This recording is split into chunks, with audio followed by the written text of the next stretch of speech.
नमस्कार, मैं हूं शाश्वत और आप देख रहे हैं democracy for Indian. Supreme court ने इलेक्टोरल बॉन्ड को अब असंवैधानिक मानते हुए उस पर प्रतिबंध लगा दिया है। आइए हम जानते हैं कि आखिर इसकी आने वाले समय में इसका क्या लाभ हो सकता है। इलेक्टोरल बॉन्ड को सुप्रीम कोर्ट ने असंवैधानिक बताते हुए उस पर प्रतिबंध लगा दिया। आपकी क्या प्रतिक्रिया है? ये बहुत अच्छा सुप्रीम कोर्ट का निर्णय है क्योंकि इसमें पारदर्शिता नहीं थी। ये आरटी 19(1) के तहत नहीं आ रहा था और लोग नहीं जान पा रहे थे कि आखिर इस इलेक्टोरल बॉन्ड में कौन चंदा कितना दे रहा है।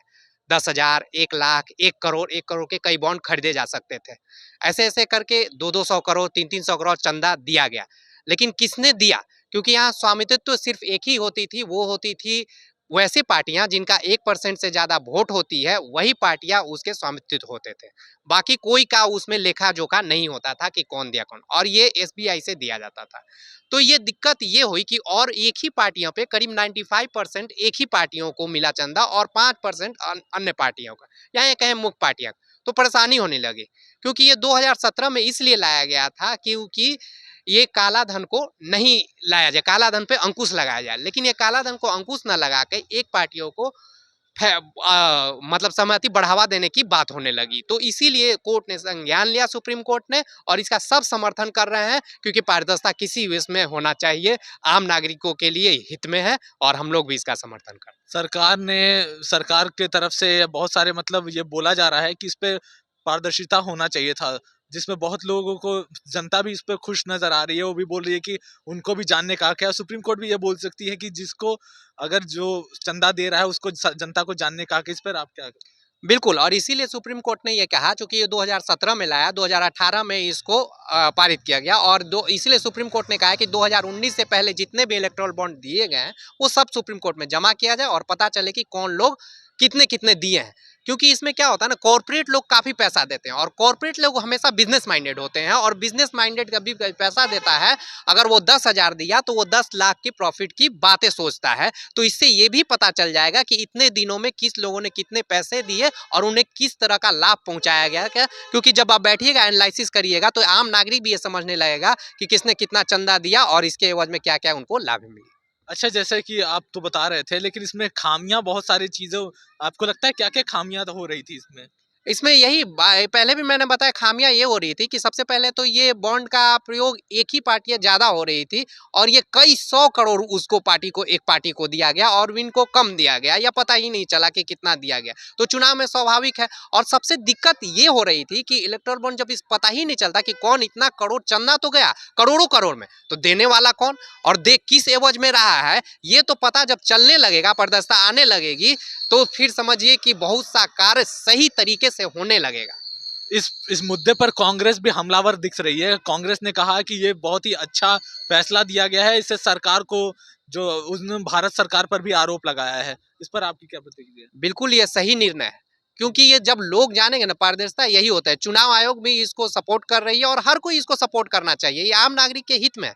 बिल्कुल सबको जानकारी होना चाहिए आखिर कौन लोग किस पार्टियों को कितना चंदा दे रहे हैं, और चंदा दे रहे हैं तो उसका क्या फायदा ये लोग लेते हैं, ये भी पता चलने लगेगा। इलेक्टोरल बॉन्ड को अगर प्रतिबंध होने के बाद अब आने वाले चुनाव में आप किस तरह देखते हैं? मतलब कैसा ये हो सकता है, आगे आने वाले समय में कैसा चुनाव हो सकता है?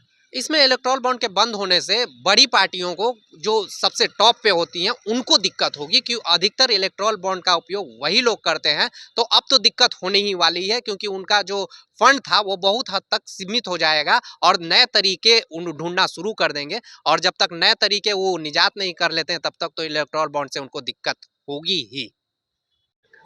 इलेक्टोरल बॉन्ड से जो चंदा मिलता है उससे क्या कॉर्पोरेट को क्या फायदा होता है? देखिए, कॉर्पोरेट आपको पहले मिला है, वो होते हैं बिजनेस माइंडेड। तो जब पैसा दे रहे हैं ना, तो निश्चित है उसके एवज में वो फायदा सोचे। इस फायदा किस तरह का होता है? मान लो आप देखते हो कॉर्पोरेट का पैसा 40,000 करोड़, 50,000 करोड़ माफ कर दिया जाता है। क्यों माफ कर दिया जाए? क्योंकि ये चंदा का देन है। 100 करोड़ उन्होंने चंदा दिया तो माफ होना चाहिए ना। 40,000 करोड़, 50, और सिर्फ चंदा माफी का नहीं है, टेंडर में तरह तरह से उन्हें फायदा पहुंचाया जाता है। इलेक्टोरल बॉन्ड से कॉर्पोरेट का पैसा देने का मेन हित यही होता है। क्योंकि आप देखिएगा, छोटे छोटे जो लोग होते हैं वो चंदा नहीं दे पाते, तो उनका फीस अब माफ करने में सरकार सोचने लगती है। कहाँ से 5,000 माफ होगा, 2,000 माफ होगा, और तरह तरह से प्रताड़ना, और लोग तो आत्महत्या भी करने लगते। लेकिन 40,000 करोड़, 50,000 करोड़ एक झटके में माफ हो जाती है। इसका यही कारण है, यही खेल है इलेक्टोरल बॉन्ड का। और इसीलिए लोग और पार्टियां जो है ना, पार्टियां, जिन पार्टियों को फायदा पहुंच रही थी, वो डरने लगी कि आखिर आगे हम करें क्या। और लोग तो खुश होंगे ही, सारे लोग जो इसमें उसका खुश है।